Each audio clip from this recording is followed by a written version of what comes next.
Përshëndetje dashur shikues, mirë se vini në Agora News. Do të flasim mbi zhvillimet e fundit që kanë ndodhur në vend, që nga vrasja e gjyqtarit dhe zhvillimet sa i përket zgjedhjeve në Bashkinë e Tiranës, por gjithashtu do të prekim edhe një çështje tjetër, se kush është Pllumpi Linçi, një nga personazhet kontroverse të dalës së fundmi në skenën shqiptare. Për të folur më shumë për këtë, ne kemi të ftuar avokatin e njohur Zaçe Islami. Zoti Islami, përshëndetje. Përshëndetje, faleminderit për ftesën. Zoti Islami, si keni parë zhvillimet e fundit që nga vrasja e gjyqtarit, ku shteti shqiptar i është vrarë një gjyqtar brenda në sallë? Shiko, unë kam thënë dhe herë të tjera, e them pra.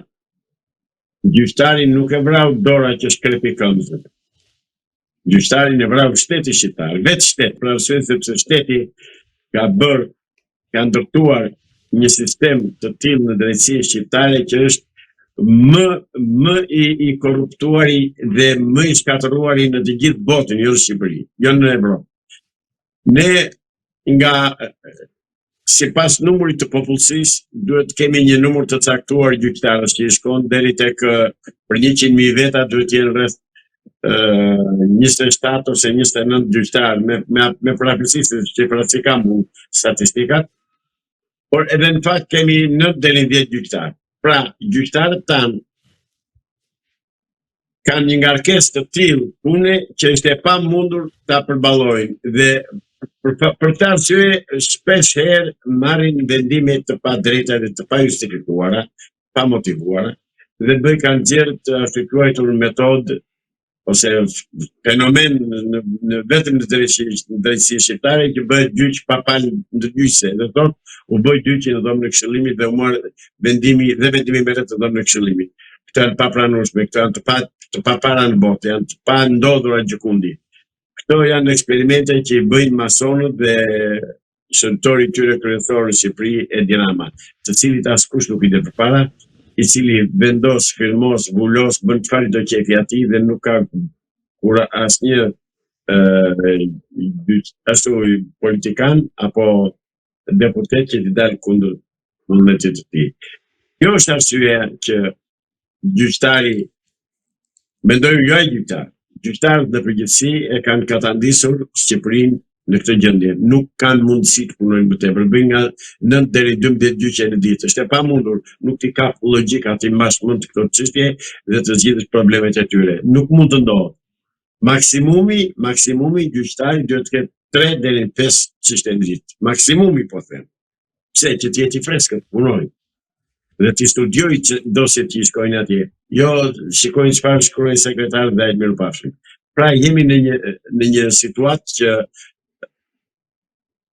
është krijuar artificialisht, qëllimisht, po e theksoj këtë qëllimisht, nga kjo politikë e mbrapsht që ndjek kryeministri i Shqipërisë, i cili s'ka askënd që ta kundërshtojë.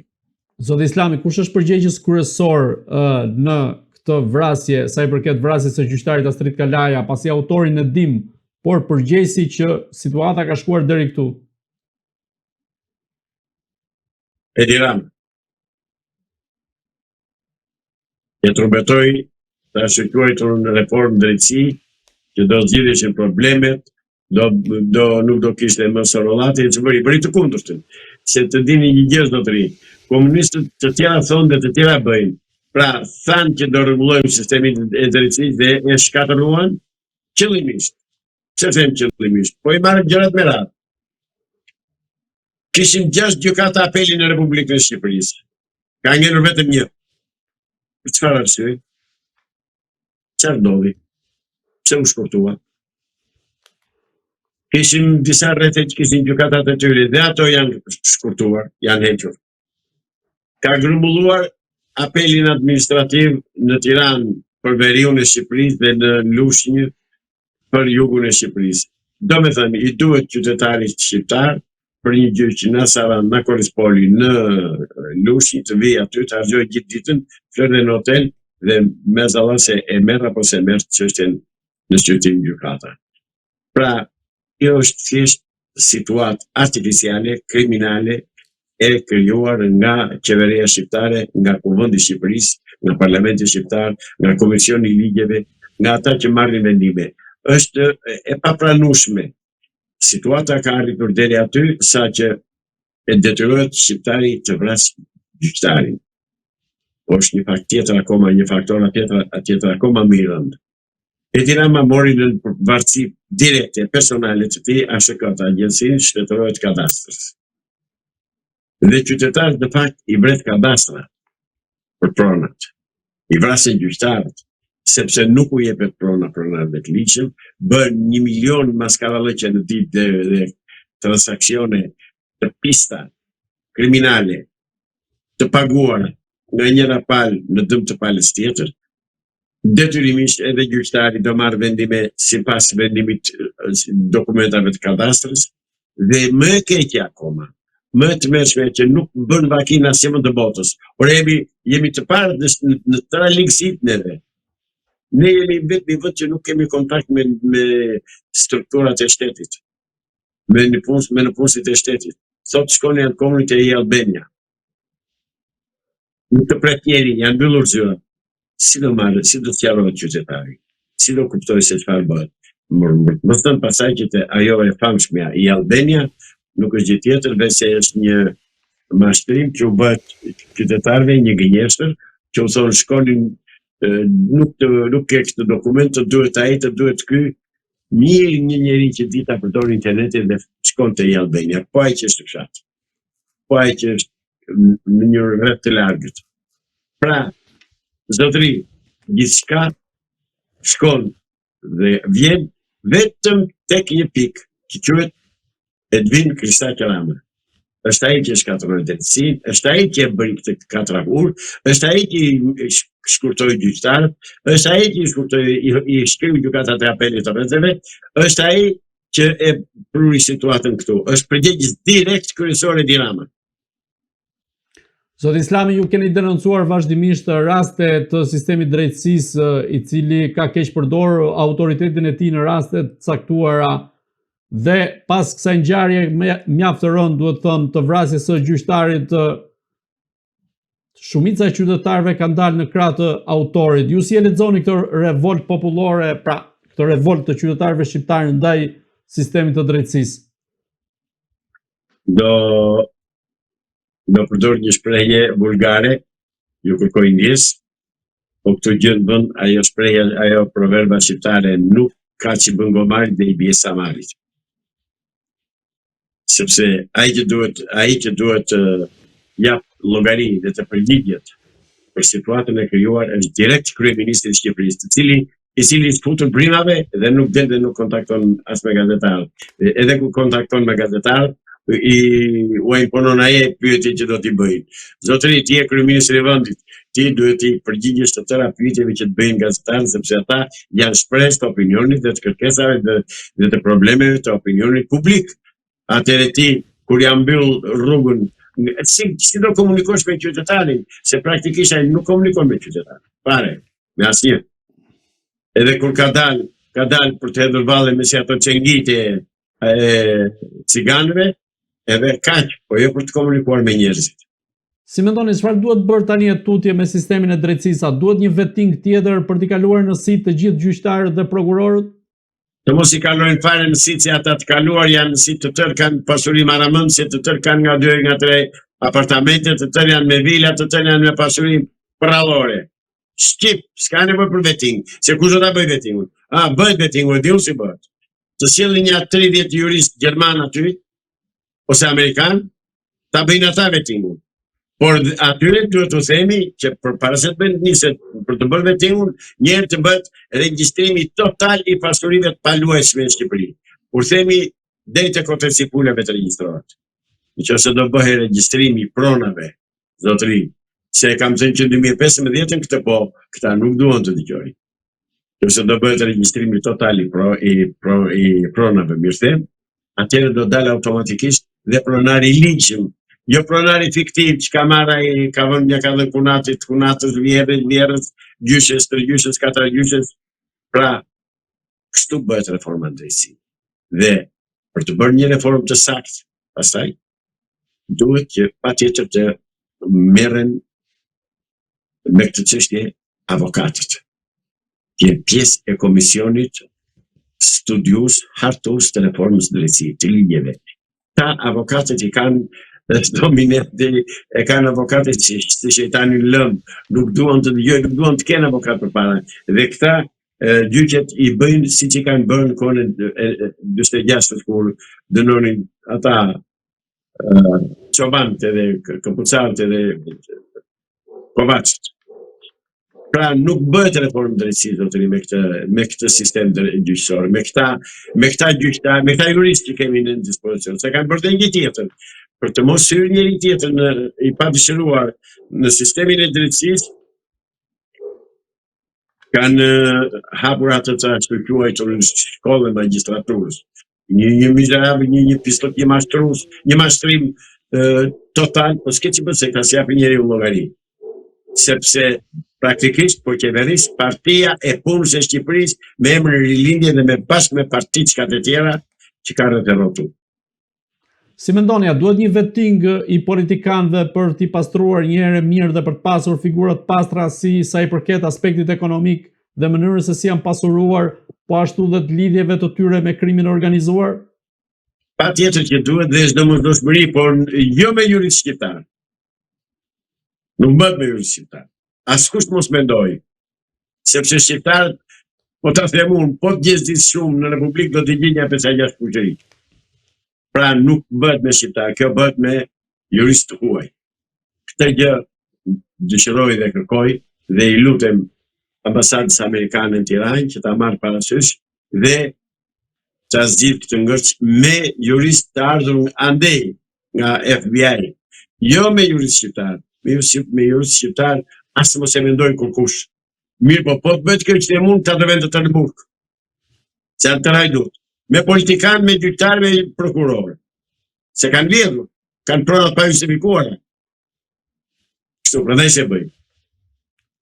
Zoti Islami, të kalojmë pak te dekreti i presidentit i cili urrëzua nga gjykata kushtetuese e saj përket zgjedhjeve në Bashkinë e Tiranës pas ankimimit që kishte bërë më parë edhe kryetari i bashkisë përmes avokatëve të tij Erion Veliaj, i cili u shkarkua në fakt nga Këshilli Bashkiak.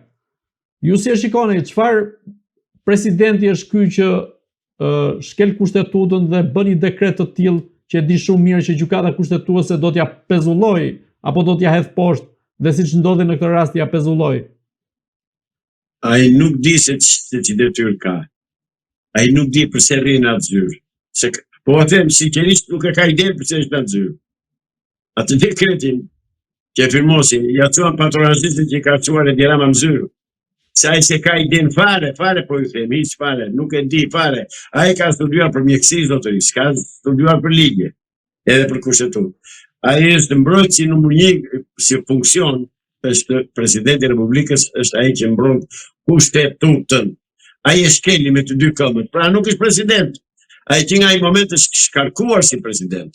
Që nga momenti që gjykata kushtetuese ja hodhi dekretin në koshin e plerave, ai duhet të jap dorëheqjen.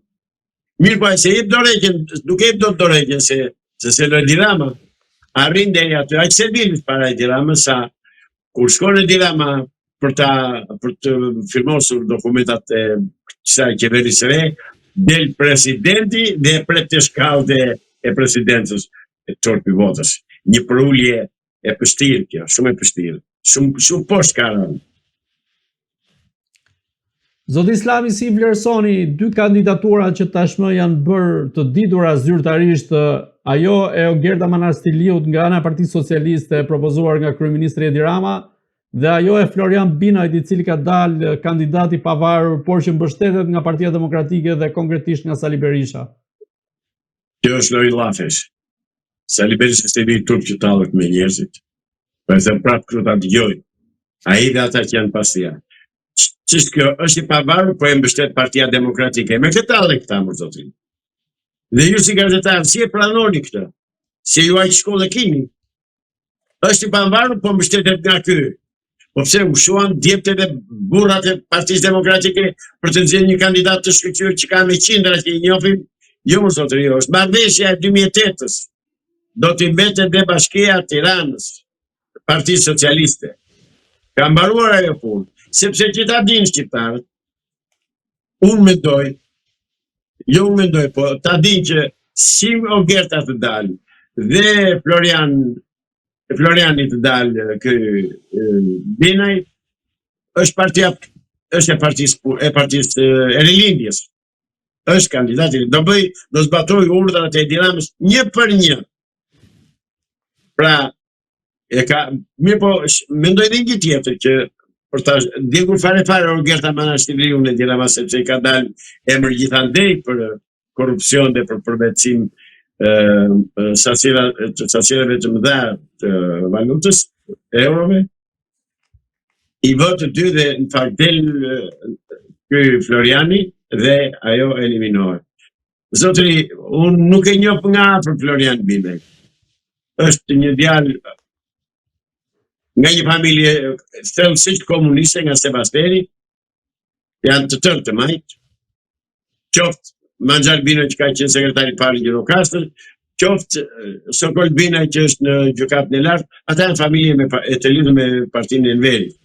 Megjithatë mua nuk prish punë se si Floriani tjetë dhe kushdo që tjetë, unë si qytetar dhe ju si qytetar as nuk bisni as fitoni gjë. Ajo luftë bëhet për ata që kanë milionat dhe qarkullojnë milionat. Ajo luftë bëhet për legje e ndërtimit. Ajo luftë bëhet për parat kush do t'i marrë dhe ku do shkojnë. Unë një gjë do t'i them Floriani, një këshill shoqërore, si lap, si patriot.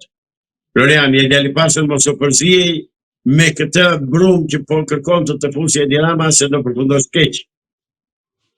Se Edi Rama të përkëdhel sot dhe të futë nesër.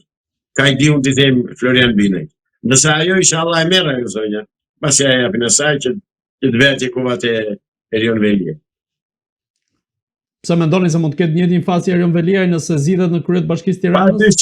Padyshim, por nuk le Edi Rama që të veprosh ti sipas ligjit. O do vësh atë që të ajo do ikësh. Si që a bëri, mori shkarkoj. Por e këto që Edi Rama ka bërë grushtetin në Shqipëri është do të vi. Vete shkarkoj kryebashkiakët. Kush pare t'i gjuar kjo? Në të tëra hapat që Edi Rama bën grushteti, del kundër ligjit, s'kel ligjin, del ai ja mund, do t'a edhe pikë mbaroj, dhe s'ke që bën, ti edhe unë. Pse? Sepse shqiptarët e votuan i dhanë 83 vota. 83 vende në parlament. Pa ke ka shqiptarë këto që u bën Edi Rama. Edi Rama shqiptarëve u bën mirë. Sinqerisht po ta them me gjithë forcën e shpirtit dhe të logjikës, u bën mirë se merito kanë ty ky popull. Ky popull ty meriton. Ti je ilaç për ta. Ashtu ti lësh, që zvarriset. Zoti Islami, të kalojmë pak tek një personazh kontrovers siç është Plum Pilinçi, i cili ka dalë së fundmi në skenë ku ka deklaruar shpeshherë se ka ngritur edhe një qeveri teknike, ndërkohë ju keni pasur edhe përplasje me të përgjatë ditëve të fundit. Si ka qenë njohja juaj me të fillimisht dhe si arritët deri në përplasje midis jush? Faleminderit për pyetjen. Unë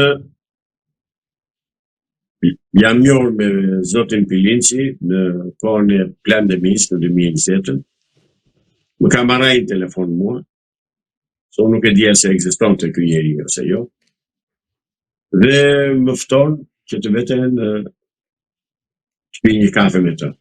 Atje më thot që ai pas ka pasur dieni që mua në vitin 99, në mars të 99-s,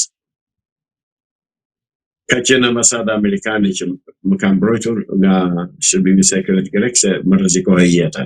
Gjë të cilën mua ka thënë edhe ish ambasadori i kohës, ambasadori shqiptar i kohës në Athinë. Pra u fuqen të dy gjërat dhe unë e besova, sepse kanë dy njerëz të pavarur nga njëri tjetri që më thanë të njëjtën gjë. Dhe me kalimin e kohës, duke më njohur, duke ditur që isha antikomunist e tjera, më e mbron dhe këshilltar personal të kryetarit të Partisë Shpresa Demokrate. Unë ju kam dhënë, nëse keni mundësi ta dilni në ekran, mirë do bëni, kopje e fotografinë e dokumentit që më ka dhënë, autorizimi që më ka emëruar këshilltar të tij zoti Pilinci, në vitin 2023. Pra, ishim marrëdhënie normale. Në një bisedë që bënim një ditë në tavolinë, në zyrë, unë kritikova masonit, dhe ai më një reagoi, tha, pse s'ka bërë masonët ty, tha. Kjo mua më ndezë llambën e alarmit, kjo fjalë. Dhe më mbrapa doli që ky kishte bërë një deklaratë shumë, do me thënë se për ata që e dëgjuan, po se kanë mendjen në vend shqiptarët që ta dëgjojnë. Tha, unë flas me zotin Blinken, tha, çdo gjysmore, tha, me ish ministrin e jashtëm të Amerikës, me ish sekretari i shtetit, Blinken. Çfarë ndodhi? Çfarë kuptova unë?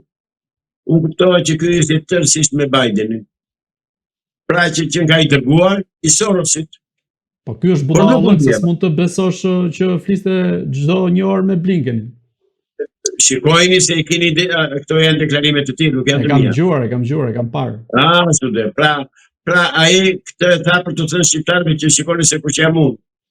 Megjithatë, në momente të tjera kam thënë zotë, ju thoni do bëni bashkimi kombëtar, si do bëhet? Kush do ta bëj? Do bëhet me luftë, do bëhet me paqe, do bëhet me telefon? Jo, po do bëhet, e di unë atë, pra të mos e vramën dhe se e di unë, zotëri, po duhet ta dim dhe neve.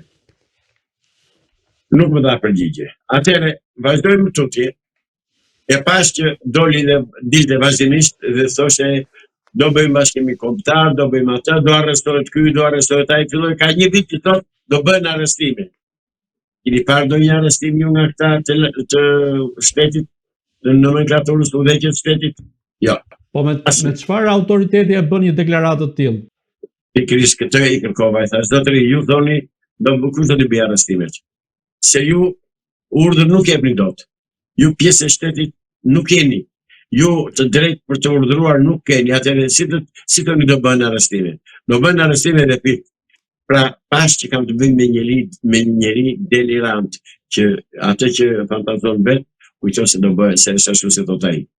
Dhe e vërtet është që nuk durova shumë. Dhe në një ftesë, në një intervistë që kam dhënë tek televizioni A2, pa e ditur unë që ky A2 nuk donte ta shikonte me sy dhe televizionet e mëdha, siç e ka deklaruar për ditë, që thotë janë televizionet me lekët e qytetarëve tjerë. Ato i dimne, se me ku e si paguajnë televizionet i dim. Por unë thash, po thuhet, thash, po na thuhet ditë për ditë, do bëjnë arrestime, dita ditës, minuta minutës, ora orës, minuta minutës. Këtë thot, minuta minutës do bëjnë, këto minutat që kanë pa fund. Thash pas kanë një fund. Pra shikoj që nuk kemi me këmbë në tokë. Po ajo që i vulën, pas që ky përjashtoi nga pritjet që mënte në parti, të gjithë të përndekurit politik që ka vajtur në zyrë. Asnjë përndekur politik nuk është përmendur prej tij. Dhe vetëm atë, po ai nuk flet kurrë kundër Enver Hoxhës. Ai nuk flet kurrë kundër Amizalis. Thot bolshevikët, cilën bolshevik? Ku tjetër ngon bolshevik kësaj? Bolshevikët janë në Rusi. Dhe arrita në konkluzionin që ky është një person që i shërben 100% Edi Ramës, 100% komunistëve të Shqipërisë, 100% pushtetit të korruptuar shqiptar, dhe i mban shqiptarët prisi se do bëhet, na e gjeti, po bën atë fiks që thoshin plik ta ndikur, që ja do vinë, do zbarkojnë amerikanët, do t'i zhdukin këta nga pushteti. Eksakt ashtu i lë popullit të presë. Do bëhen arrestime. Kur? Edhe sot ja drejtoj këtë pyetje. Si u bët këshilltari i tij ligjor, pasi ju dispononi dhe një dokument në këtë rast, dhe nga ana e tij Pilinçi ka deklaruar se ju ka larguar ju nga kjo forcë politike, pra në rolin tuaj, pasi nuk ishit i aftë në këtë drejtim. Shiko, si në të tëra ato që thot ai gënjet, është mashtrues. Ai është mashtrues si pikë. Zotëri, ai mua më emëroi këshilltar të tij, mbasi para se të më kërkonte para për partinë, do të kontribut, të kontribuoja për partinë, i thash unë nuk kam asnjë mundësi ekonomike, sepse nuk e kam të gjendjen ekonomike që të kontribuoj me para për partinë. Do mua fizikisht të dhe energjitë e mia i vë në shërbim të kësaj partie, me që është një parti e djathtë dhe që është në shërbim të shqiptarëve. Mirë, po ajo që më vuri një pikpyetje të madhe ishte që ky thotë nuk e kam parti, po e kam kopertur, mulesë. Mulesë të kujt? Ç'është kjo mulesë? Dhe pse nuk del hapur siç është? Pse nuk ka thotë shqiptarëve që s'ka parti? Pse nuk ka thotë shqiptarëve që ka ardhur këtu për t'i mashtruar? Sepse praktikisht deri tani po i mashtron. Deri tani ka thënë, edhe dje tha, do bën arsimin, dje jo, nuk sot më tani, ka një javë që merr dhe shikon fotografi e komenton fotografitë në televizion. S'ka ç'bën tjetër. Pra, është kthyer në një papagall, pa mend, pa prova, pa fakte, pa një objektiv, pa një siguri për qytetarët, atëherë si do t'i bëj qytetarët mbra? Por ajo që më siguri bulën koncepti dhe mendimi tim për të ishte për pjesëmarrja e të përdjekurve politik, dhe të më thot ku janë të përdjekurit politik dhe pse s'vet fare për ta. Se pretendon që ka ikur është arratisur. Kur u arratis ky shoku, ky zotëria, si u arratis me gjithë familje dhe nuk e pa fare shteti shqiptar që ky po ikte me gjithë familje për dalë jashtë. Jo, është dërguar. Ashtu si është dërguar i Sot Mullaj në mërgatën shqiptare të viteve 45, 60 që ishin në Evropën Perëndimore, ashtu dërguan këtë në vitin 76. Dhe del tani ky dhe thot, unë jam antikomunist ti zotëri. Ti s'ke folur një herë për diktaturën në Shqipëri. Ti s'ke folur një herë për krimet e diktaturës në Shqipëri. Ti s'ke folur një herë për krimet e komunizmit në Shqipëri. Po ke folur vetëm na thuaj që dënuan shokët e tyre. Po, na dim atë. Ku ka qenë këto 30 vite Pilinçi që u shfaq tani? Ka qenë në Perëndim. Ky thot se bie vetëm me kompeti brenda. Për shqiptarët që kanë më në kokë ta dëgjojnë. Ky thot që Sali Berisha thotë e ka memoruar unë. Tani del dhe thot që Sali Berisha gaboi, na tradhtoi, nuk bëri atë që tham. Dakor. Në 92 nuk e di se do bënte Sali Berisha. Dakor? Mirë. Por në 97 që e rivendosja përsëri në 2005, si e rivendosën prapë në 2005 Sali Berisha në president, kryeministër? Si, me çfarë ku, me çfarë arsye, me çfarë logjik? Se ti thua që nuk ishte antikomunist, atëherë pse e vure prapë? Se ky vetë thot që i ka vënë, që kanë ndikuar që vihet. Pra vuri në pushtet Sali Berishën, nuk e ditur që ishte komunist i pakthyeshëm. Dhe kthehet ai thot tani. Zotëri, ky ç'thot sot nuk e thot nesër, prandaj nuk di si të gjykosh për të dhe çfarë të thuash për të. Se shumë kontroversë në ato që thot. Zot Islami, cila është përgjigjja juaj në këtë rast ndaj kësaj figure kontroverse e cila është marrë edhe me familjen tuaj, duhet thënë? Aty është treguar që merret me që u mor me familjen time dhe pas ka ditur ai që unë pas kam probleme në familje, tregon që ai zanatin e vjetër të tij e ka spionazhin dhe spionllokun dhe shpifjen, kryesisht shpifjen dhe ngritjen e opsioneve. Unë e ftoj, është burr, ose është burr ai, të thotë cilat janë problemet që kam unë në familje. Se nëse ka probleme që kam unë në familje, po u them juve cili është. Është që fëmijët e mi kanë mbaruar universitetet greke, me diploma greke dhe qeveria shqiptare nuk i njeh master shkencor, po i njeh bachelor ose në punë. Pra, me ligjin 80/2015, Edi Rama ka përjashtuar nga e drejta e punës dhe biznesit fëmijët e mi. Dhe jo vetëm fëmijët e mi, të gjithë ata që kanë mbaruar shkolla, universitete katolikare në Francë, Suedin, në Amerikë, kudo që kanë qenë. Pra është një vrasje që u bëhet intelektualëve dhe inteligjencës shqiptare ashtu si ajo vitin 46, 5 vjet i vrau në Roxha. Pra, këtë problem kam unë s'kam problem tjetër. Po dinoj një, ky papagalli që del flet ditë për ditë në Sauk dhe të thot, unë jam i hapur. Unë kam, zotëri, kam ikur nga Shqipëria në 2 korrik të 90-s. Dhe që atëherë sot e kësaj dite nuk e di as unë, as familja ime, nuk e di asnjë borderon e shtetit. Zoti Islamia, do ishit i gatshëm përballeshit në një diskutim publik me Pilinçin për t'i sqaruar gjitha këto mosmarrveshjet, po themi midis jush? Të falenderit shumë, unë ja kam kërkuar këtë dhe par dje mos gaboj, thash, po e burr ti të flasëm tavolinë, mos fol nga nga kutia e televizionit që ke atje në atë, në Sauk, në atë vilën, Dukaçe. Unë nuk e kam thënë atij që të ndërhyjë në marrëdhëniet e tij personale, se unë do e pyesja ku shkon dhe me kë flë. Dhe ta thot.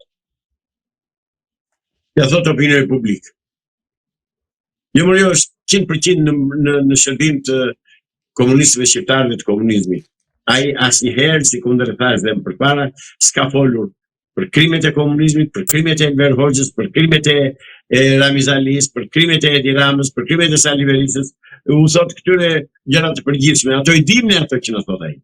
Ai thot do bëjmë bashkimin kombëtar. Me çfarë do ta bësh i thash një ditë? E pyeta shumë seriozisht. Do të i thash, si do bëhet bashkimi kombëtar? Do bëhet me luftë, do bëhet me paqe, do bëhet me telefon, do marrësh pushtetin. Si do marrësh pushtetin? Ja ka thot që ka ngritur qeverinë, bile kam qenë në mitingun e tij në qershor, 13 qershor. Nuk na tha si do marrë pushtetin.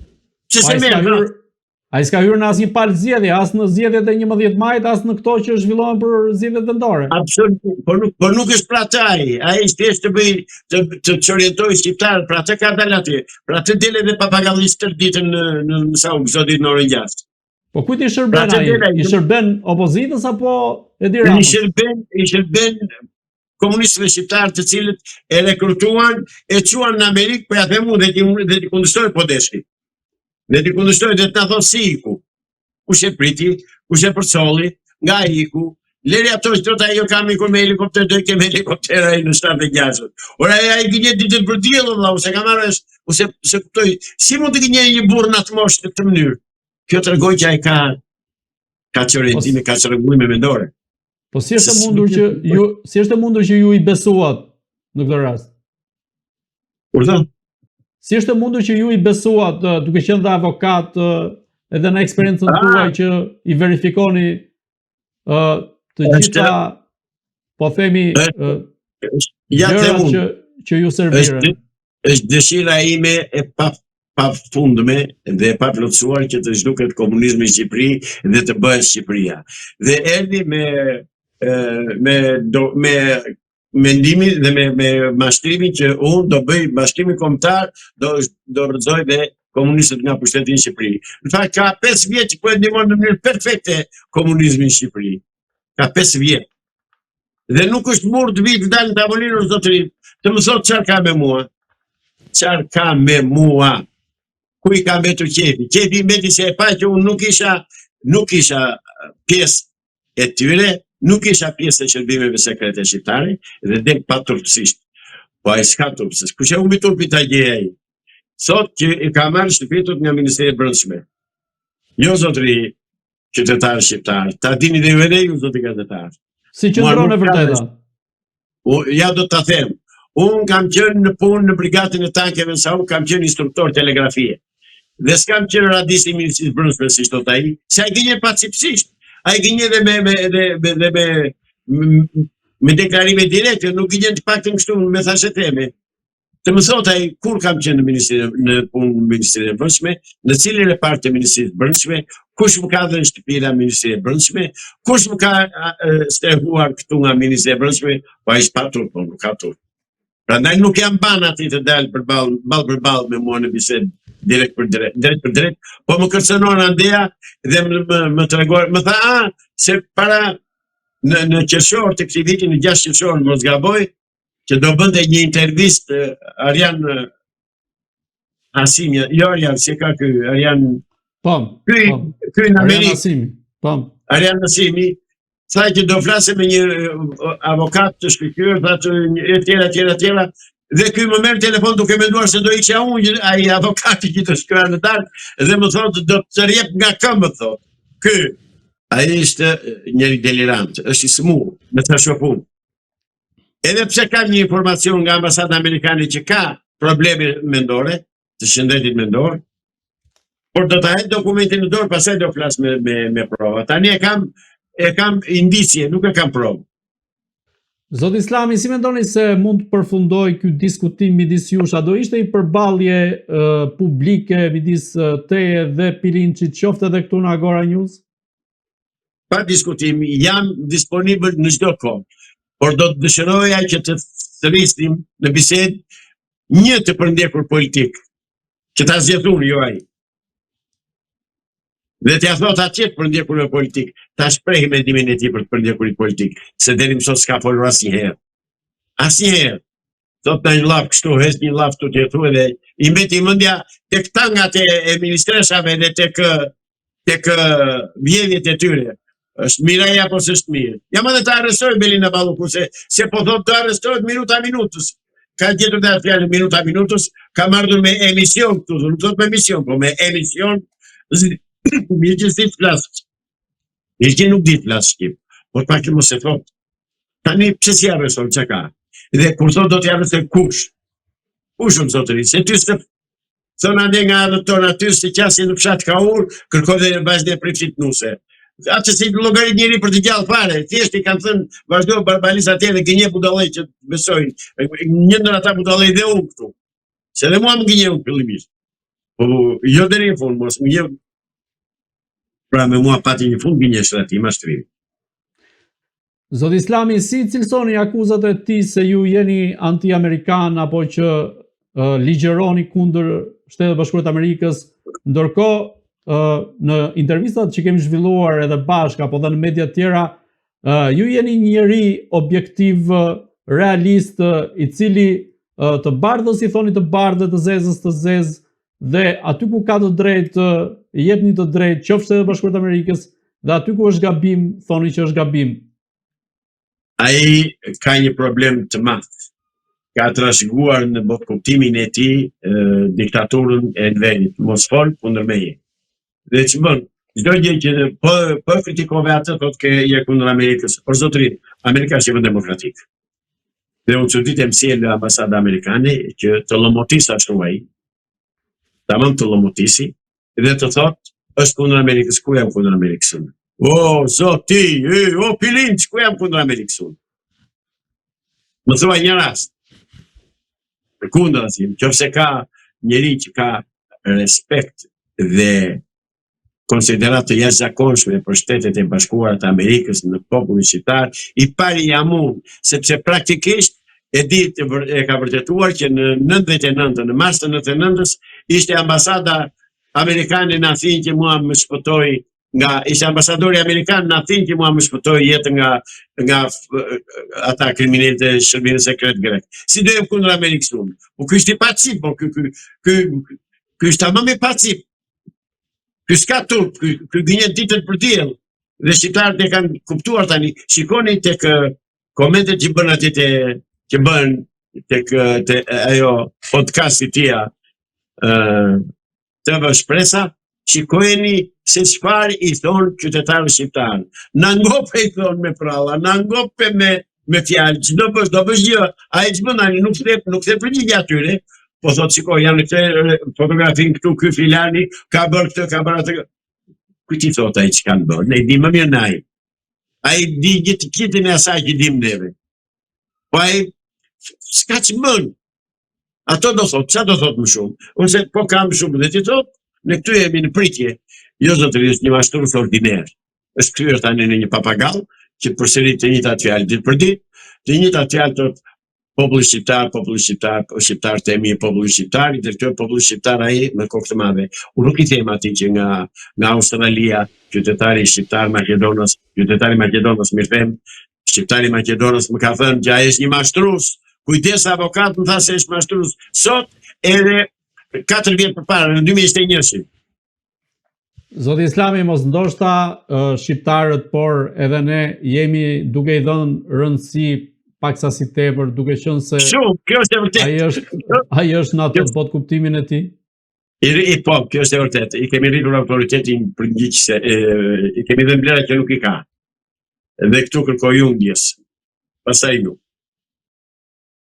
Zot Islami, cili është mesazhi juaj kundrejt shqiptarëve në këtë qofshin në Shqipëri por dhe në diasporë, sa i përket kësaj çështje që diskutuam, por edhe për plasjes suaj me Pilincin?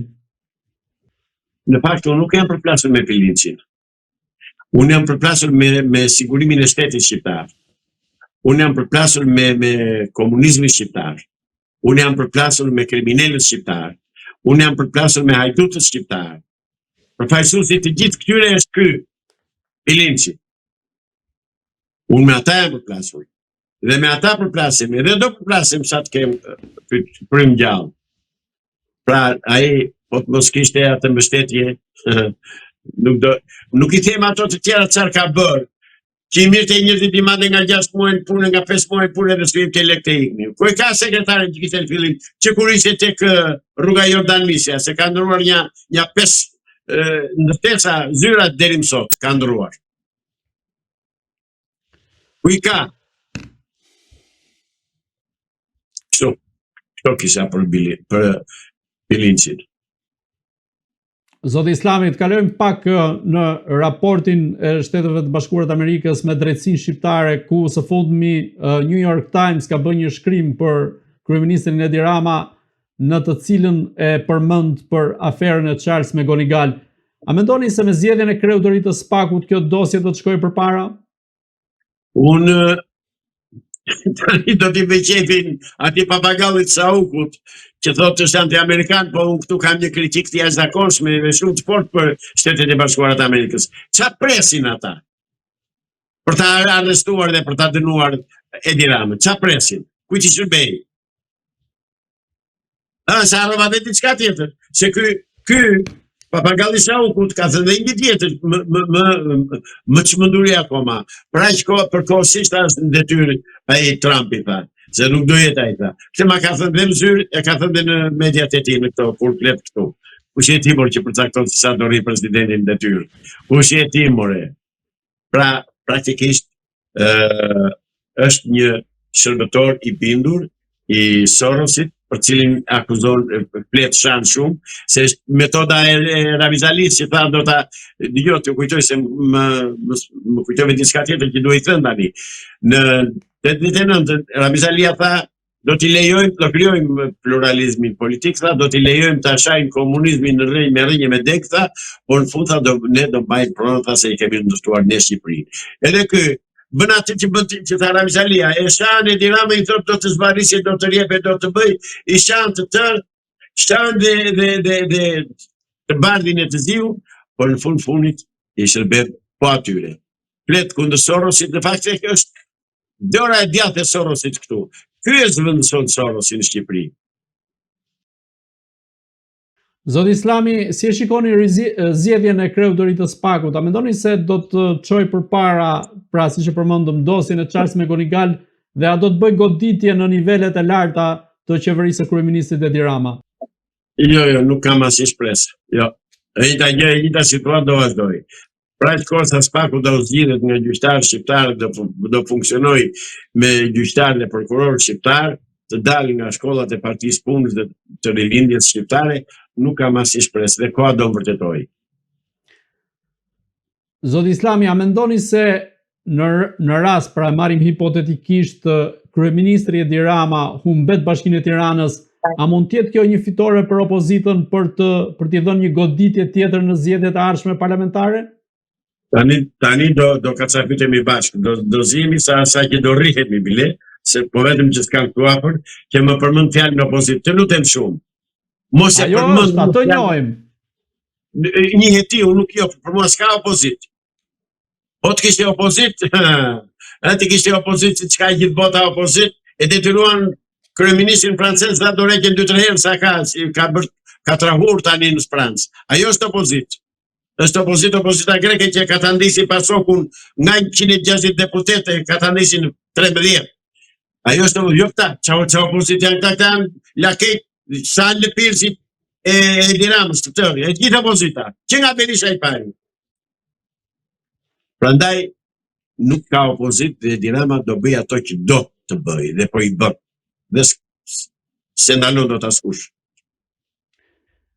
Zoti Islami, ju përmendët pak më parë rastin e Ramiz Alis dhe një ndër pikat që spekulohet shpesh dhe nuk e di sa e vërtet është që në këtë rast sa i përket çështjes së pronës në Shqipëri po zbatohet Katovica, pra që prona nuk është kthyer tek i Zoti.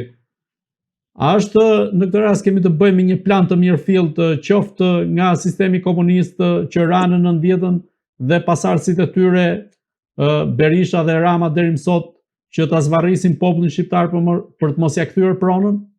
Është më tutje problemi, është më i vjetër akoma.